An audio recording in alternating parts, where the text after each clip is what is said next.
So I'm just got done packing up my FX30.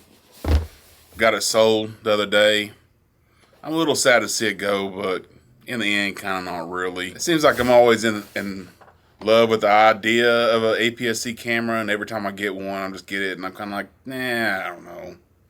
I just don't like it as good as I do my full frame.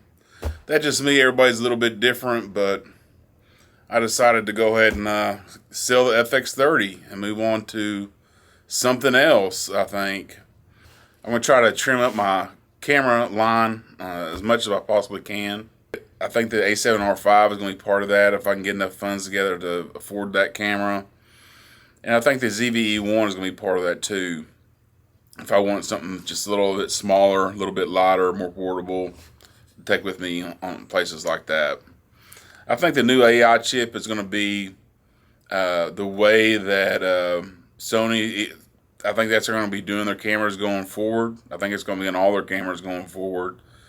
And while right now, some of the features that the AI chip provides might not be that impressive, you can kind of start seeing possibilities with the AI chip. That's what I think Sony's going to be using to push their cameras in forward directions in the future.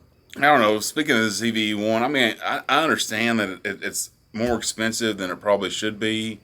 But again, they took tech that used to be in a camera this big and put it into a camera that is like this big, which is pretty impressive by itself. I was watching a review the other day of a guy. He was doing a review of the Panasonic the 2X1 or whatever they call in that camera. I can't remember it right off the hand. In the middle of his video, he's going through all the specs, all the B-roll, and all the this and that of the camera. My eyes kind of glazed over about halfway through the review, and it's like, I would never use any of that stuff, any of it.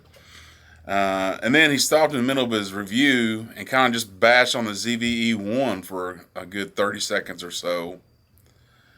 And I just thought that was kind of interesting. And come to find out, he was one of the guys that went to the Japan trip. Imagine that. Just shoot what you want. Watch a few reviews.